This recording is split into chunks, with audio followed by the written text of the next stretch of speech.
Kwa habari za hivi sasa na ambazo ni za kuhuzunisha sana ni kwamba mbunge wa eneo bunge la Kasipul Charles Ong'ondo Were ameuliwa kwa njia ya kupigwa risasi. Kulingana na habari za hivi sasa ni kwamba mbunge huyu alipigwa risasi masaa ya saa 1:30 hivi leo jioni katika eneo ambalo linakaribiana sana na City Mortuary County ya Nairobi ambako kuna roundabout pale.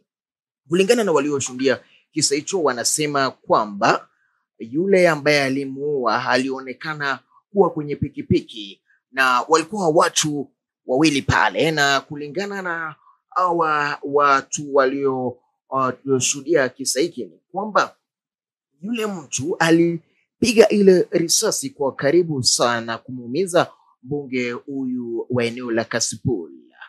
Ni kwamba hao watu walionekana kunyoshia ama kumlenga sana mbunge yule, huku driver wake akitoroka kutoka kwenye eneo la kisa bila kujeruhiwa hata kidogo.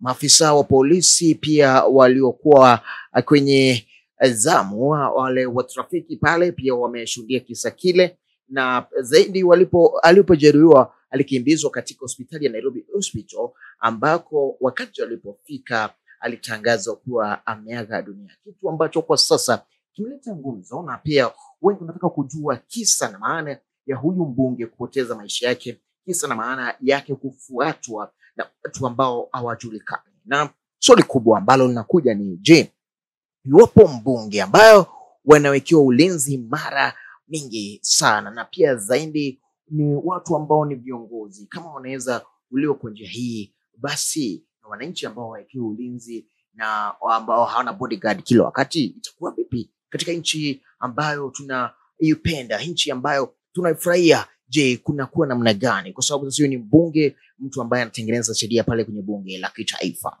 Lakini kwa yote tunasema pole kwa familia yake mbunge huyu Ong'ondo, na pia zaidi pole kwa watu wa eneo bunge la Kasipul. Na pia zaidi tunasema haki itendeke, na pia wale maafisa wa polisi wa CID, wale wote wanaoweza kufuatia kisa hiki, wakifuatia kwa kina tena sana, ili familia iweze kupata haki. Kutoka hapa kwa Newsbreak Kenya tunasema pole kwa familia na pia watu wa eneo bunge la Kasipul, na tunasema ni vyema haki itendeke.